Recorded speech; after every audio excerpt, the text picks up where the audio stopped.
Hi, you're here with Learn As You Grow. This is Tracy. Hi. Say hi, Tracy. Brian. And they're agreeing to be on my YouTube channel, right? Right. Yeah. Okay. We're making a barrel garden for Mother's Day, which is tomorrow, because we're last minute people. And Brian's mom would want a mosquito resistant planting to put near her patio or porch where they sit outside and drink their cocktails and grill their hot dogs, so that it kind of keeps the mosquitoes away. So what Tracy is doing here is she has drilled 2 holes in the side of a barrel, like a drum barrel that used to hold pickles. So it's a food grade barrel, and she's drilled 2 holes on both sides, about 4 inches from the ground. Tracy, can you point to those? Yeah. And now for the base, they're going to put in, we just picked up 2 bags, little inexpensive bags of lava rock, because lava rock is the lightest rock that I know of, to have a little water basin at the bottom where it can collect water underneath that couple of inches that the plants can draw from, so you don't have to water this thing but about once every week or twice a week. So they're dumping those 2 bags of lava rock in the bottom of the barrel and then spreading it out. And that way the water that goes, the extra water, can get trapped in that little area for the roots to tap into and have just a little reserve. And what we're filling this with is a bag of high cotton compost. This is from Farmers Organic, so it's an organic compost mix made out of composted cotton. It's a good quality, just a light soil that's not really heavy or really dense, and good for your herbs to grow in, just in case you ever want to use some of these to make a tea, like you want to use your lemongrass or you want to use your basil for your kitchen instead of for keeping your mosquitoes away. So it's taken about 2 bags of that cotton, I believe, in the bottom here. I'm going to spread that out. And you don't want to fill it up to the rim at this point, because if you do, once you plant your plants in, you won't have any, you'll end up taking out stuff. Maybe we're going to need 1 more bag, probably. Yeah, there's right on the 4-wheeler behind you.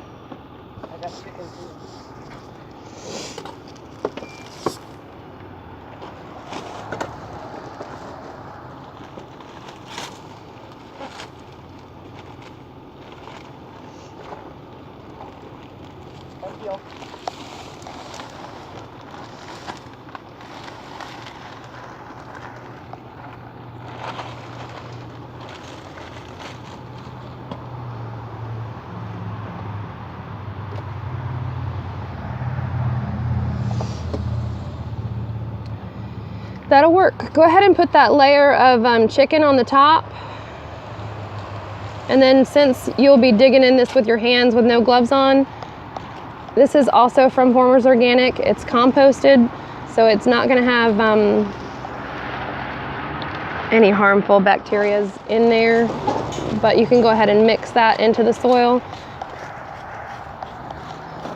Just mix it in the top couple inches is going to be good.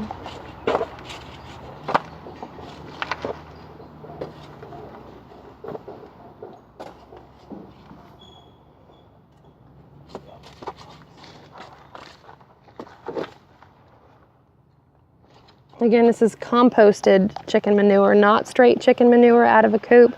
It's been aged. Looks good, Trace. I guess I've drawn a little diagram that I'll also draw and post online on a link for you to see to our webpage for sjgardensharvest.com, where we have the information on growing vegetables and herbs and fruits and fruiting trees here in the Northeast Florida landscape. Tracy is going to attempt to do this without me having to tell her what to do, so that you can see at home you could do it yourself from this little drawing.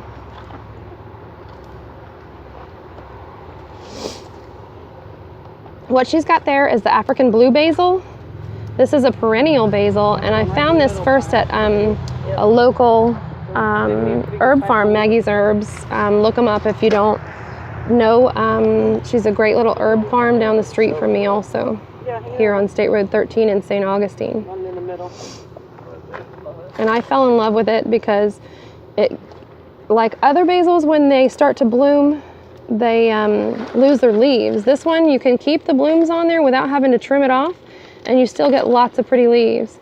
And this one does need a trim, but for our purposes right now, go ahead and remove the bottom 2 inches off of that, because this is a 3-gallon. It's a little too deep.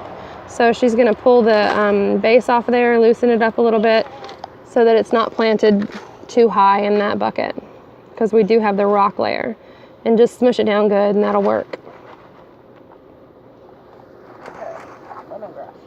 So the basil went in the middle on the back, because it's kind of a taller. It's going to be about 3 feet high when it's nice and full grown. And the more you pinch that, the fuller it's going to be. Brian's making a hole for one of the lemongrass right now. I love lemongrass. We use it, we'll crush it on our hands, crush a few leaves, and then get the juices out of it, and then just rub it on our arms, our clothing, and that helps keep the mosquitoes off of people like Tracy, that mosquitoes just love her.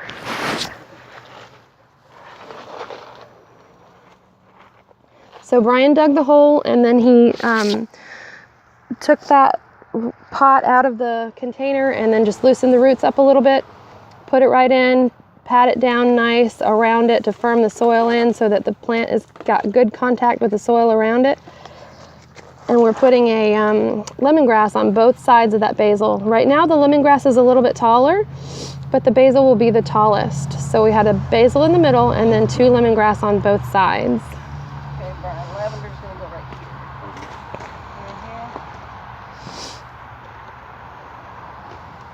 here. As you can see, we're gonna plant this pretty tight. We're gonna put in 2 1-gallon lavender plants. They're right behind you, or sorry, in front of you, yeah.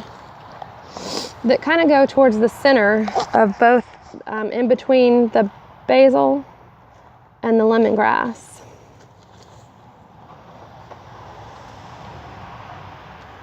And then we'll water it in good when it's all said and done, because these lavender really need some water. We've had them sitting here too long, out in the hot sun. One more right there.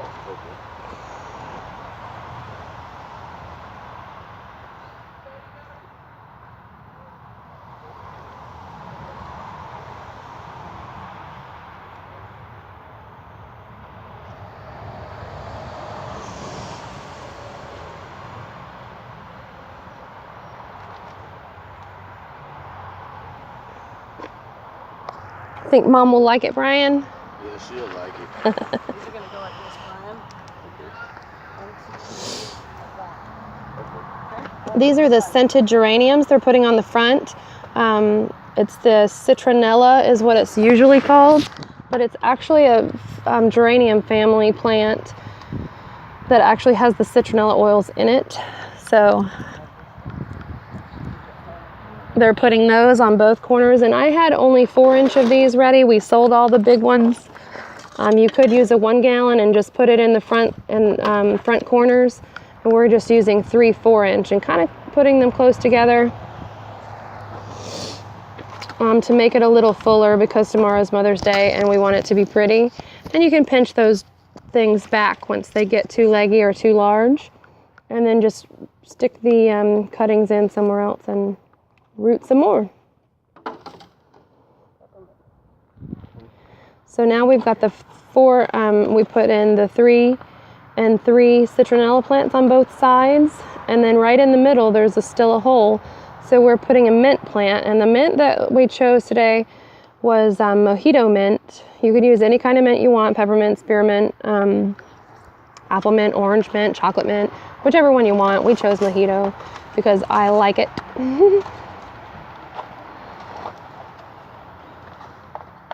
I'm gonna want to take one home. You like it, huh? Yeah, it's really pretty. So it ended up nice. Sometimes my ideas work and sometimes they really don't. Need to get a shot. So this one's gonna look pretty good, I think.